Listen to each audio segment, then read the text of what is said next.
Bonjour, nous sommes le mardi 18 juin 2024 et nous allons continuer avec les législatives puisque dans moins de 2 semaines ce sera le premier tour et dans moins de 3 semaines le deuxième. Et nous allons voir déjà la mobilisation autour des législatives. On avait fait une vidéo sur les procurations. Là c'est le monde du jeu vidéo, enfin une partie du jeu vidéo se mobilise contre l'extrême droite, parce que vous savez, les heures les plus sombres de l'histoire arrivent. Bientôt les ténèbres et tout ce qui en suit. Hein. Parce qu'il faut que tous ces neuneux de gamers, là, surtout les plus populaires, utilisent leur popularité pour influencer la masse de décérébrés, appelés golems. Les golems, les êtres artificiels dépourvus d'âme, qui ont besoin de commandes extérieures pour pouvoir se diriger. N'oubliez pas de vous abonner pour plus de news nationales, européennes et internationales sur ce monde merveilleux dans lequel nous vivons. Législative 2024, le milieu du jeu vidéo se mobilise contre l'extrême droite. Depuis le score du Rassemblement national aux européennes, plus de 31%, plusieurs acteurs de l'industrie du jeu vidéo ont exprimé leur inquiétude sur les réseaux sociaux. Ah oui, ils pourront plus faire des jeux n'importe comment?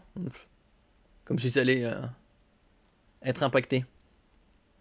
Des jeunes tenant une pancarte Squeezie président. Ah bah donc, ça vole haut. Hein. Lors d'un rassemblement contre l'extrême droite avant les élections législatives le 15 juin 2024 à Marseille. Eh oui. Les moutons ont besoin d'un berger. Hein. Bon. Certains bergers s'en occupent, d'autres les amènent à l'abattoir.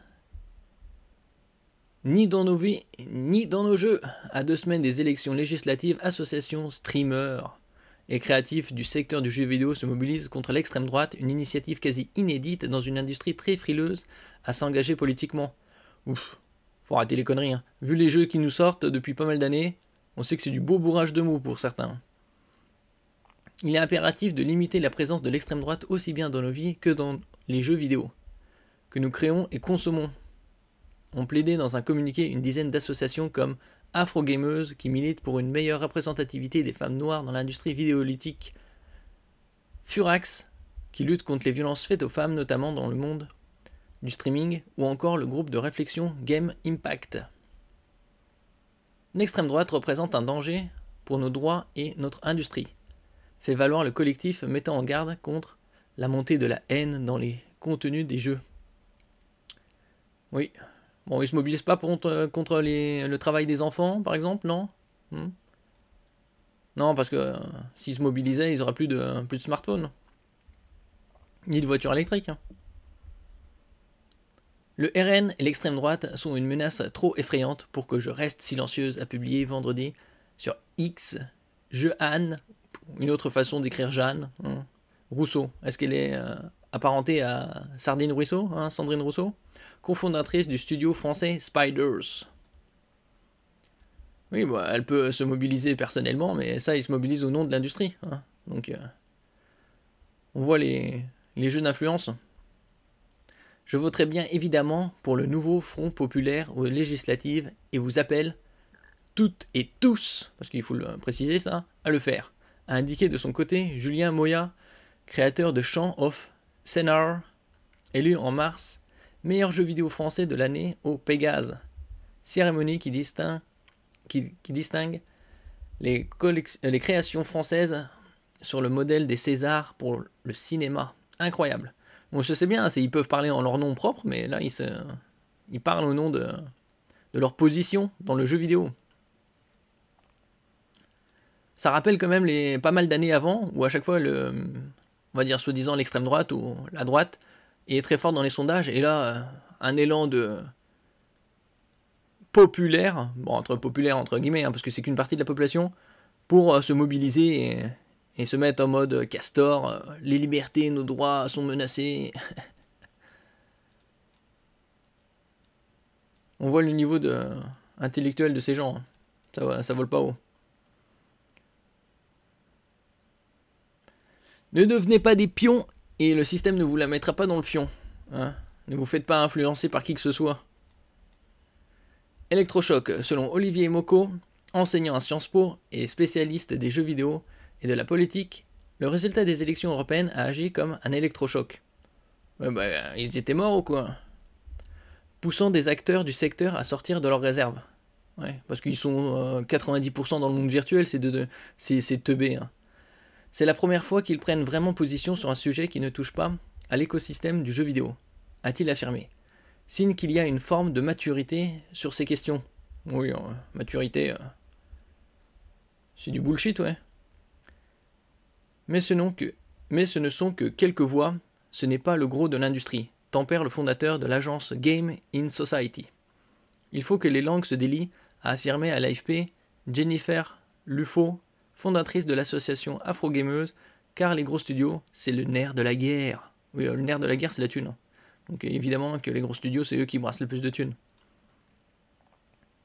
S'ils sont normalement peu enclins à montrer un engagement politique par peur de s'aligner une partie des joueurs ou d'abîmer leur image, ce qui est arrivé plusieurs fois hein. Dans le monde du jeu vidéo, on voit que certains studios ont pris des positions et les jeux ont fait flop. Pareil pour les films. Hein. Il y a trop de bourrage de mou constant. Hein. Certains grands noms de l'industrie avaient pris position lors de l'invasion de l'Ukraine. Quelle invasion? Les gens ne voient qu'une partie de l'événement. Ou des manifestations Black Lives Matter, ou comme si ça avait un quelconque intérêt. Hein.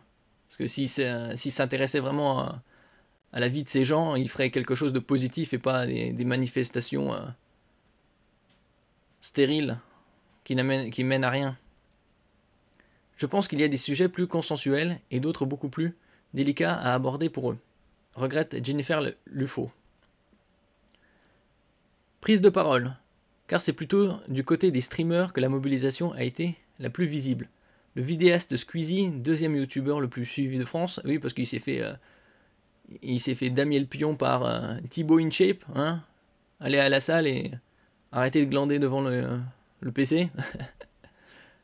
Deuxième youtubeur le plus suivi de France avec 18,9 millions d'abonnés. On va dire il va faire 19 millions bientôt. Et manager l'équipe d'e-sport Gentlemates. C'est notamment positionné contre le RN.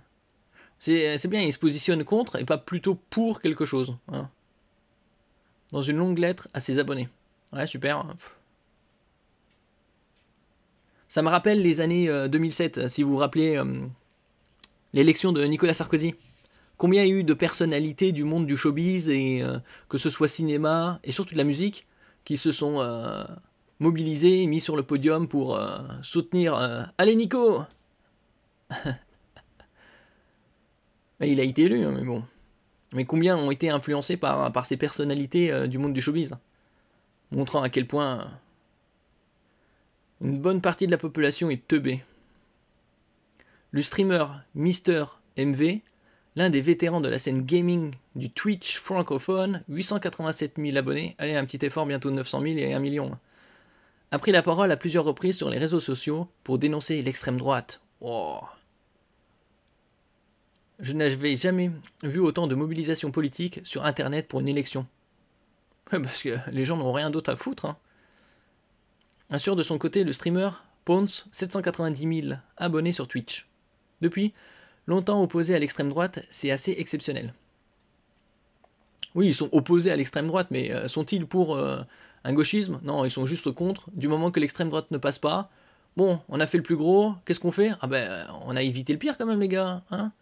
Bon, qu'est-ce qu'on fait sinon? Oh, bah, c'est bon, on repart dans le game. Allez. Petite partie de Fortnite, les gars. Difficile toutefois d'évaluer l'impact de ces prises de position sur la communauté des joueurs, dont une partie rejette tout discours politique. Bah, parce qu'une partie de la jeunesse n'est pas non plus totalement décérébrée. Hein. Ils savent très bien qu'il y a une forte manipulation pour leur drainer leurs ressources, hein. Leur tonne de cerveau. Élection législative. Le milieu du jeu vidéo tente de se mobiliser contre l'extrême droite. Oui, c'est toujours la même formulation, c'est se mobiliser contre. Il n'y aura pas besoin de se mobiliser contre s'ils se mobilisaient pour. Le centre, la gauche. C'est toujours pareil. Bon, ils vont pas voter, ils se mobilisent pas. En gros, ils en ont rien à foutre des élections.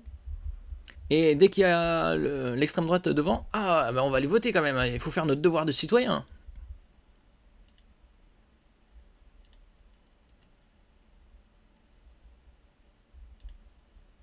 Élections législatives, le milieu du jeu vidéo tente de se mobiliser contre l'extrême droite.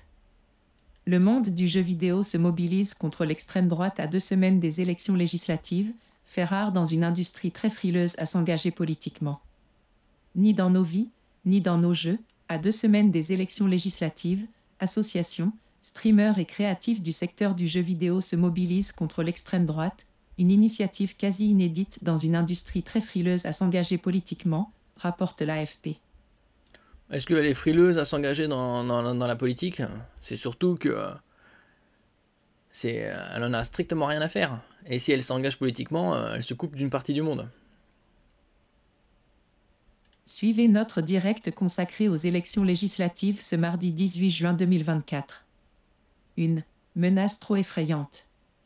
Il est impératif de limiter la présence de l'extrême droite aussi bien dans nos vies que dans les jeux vidéo que nous créons et consommons, ont plaidé dans un communiqué une dizaine d'associations comme Afrogameuse, qui militent pour une meilleure représentativité des femmes noires dans l'industrie vidéoludique, Furax, qui lutte contre les violences faites aux femmes notamment dans le monde du streaming, ou encore le groupe de réflexion Game Impact. Tout ça, c'est pour choper des followers, des supporters, parce que ces thèmes sont tendance. L'extrême droite représente un danger pour nos droits et notre industrie, fait valoir le collectif, mettant en garde contre la montée de la haine dans le contenu des jeux. Depuis le score du Rassemblement national aux européennes, plus de 31%, plusieurs acteurs de l'industrie du jeu vidéo ont exprimé leur inquiétude sur les réseaux sociaux. Le RN et l'extrême droite sont une menace trop effrayante pour que je reste silencieuse, a publié vendredi sur X Jeanne Rousseau, cofondatrice du studio français Spider. Je voterai bien évidemment pour le nouveau Front populaire aux législatives et vous appelle, SIC, toutes et tous à le faire, a indiqué de son côté Julien Moya, créateur de Champ of Scénar, élu en mars meilleur jeu vidéo français de l'année au Pégase, cérémonie qui distingue les créations françaises sur le modèle des Césars pour le cinéma. Électrochoc.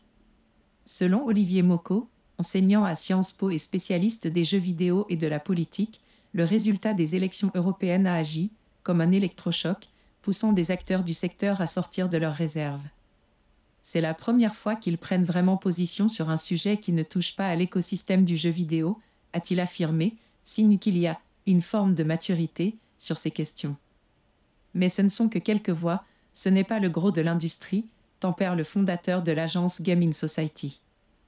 Il faut que les langues se délient, a affirmé à l'AFP Jennifer Lufo, fondatrice de l'association Afrogameuse, car les gros studios, c'est le nerf de la guerre.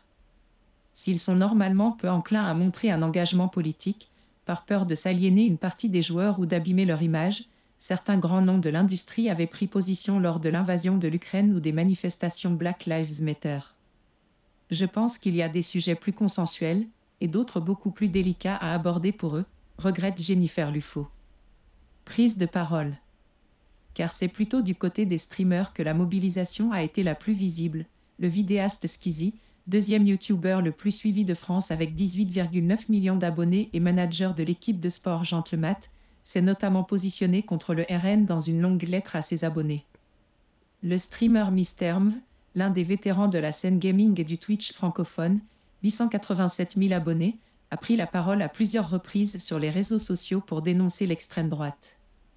Je n'avais jamais vu autant de mobilisation politique sur Internet pour une élection, assure de son côté le streamer Ponce, 790 000 abonnés sur Twitch, depuis longtemps opposé à l'extrême droite, c'est assez exceptionnel. Difficile toutefois d'évaluer l'impact de ces prises de position sur la communauté des joueurs, dont une partie rejette tout discours politique. Certains d'entre eux toutefois ont relayé sur les réseaux sociaux une information du journal Le Monde de début juin rapportant que Jordan Bardella jouait beaucoup aux jeux vidéo durant son adolescence. Le site spécialisé Numrama avait Comme des millions d'ados et de jeunes adultes, hein, et même d'adultes. Ensuite fait état d'une chaîne YouTube sur laquelle il diffusait des parties du jeu de tir très populaire, Call of Duty. Le président du RN n'a pour l'heure pas réagi à ces informations mais a glissé une référence au jeu vidéo en citant un niveau de Call of Duty, Modern Warfare 2, dans sa réponse à Squeezie publié sur les réseaux sociaux. Bon, c'est comme d'habitude, et ils essayent d'utiliser le plus possible des influenceurs. C'est comme il y avait quelques temps, soi-disant c'était une rumeur, ou c'est plus ou moins vrai, une espèce d'influenceuse qu'est-ce que c'est, dans les cosmétiques ou autre connerie, qui aurait été contactée par LFI, justement pour faire une espèce de campagne ou influencer la masse de décérébrés afin qu'elle vote Nouveau Front Populaire. Que ce soit l'un ou l'autre, peu importe le parti politique, hein, que des personnalités utilisent leur influence en tant que, on va dire, personnalité ou célébrité, entre guillemets, pour pousser les gens à voter tel ou tel parti, c'est bien malheureux. Hein. C'est du beau bourrage de mou. N'oubliez pas de vous abonner, de mettre un j'aime, de partager. À la prochaine fois.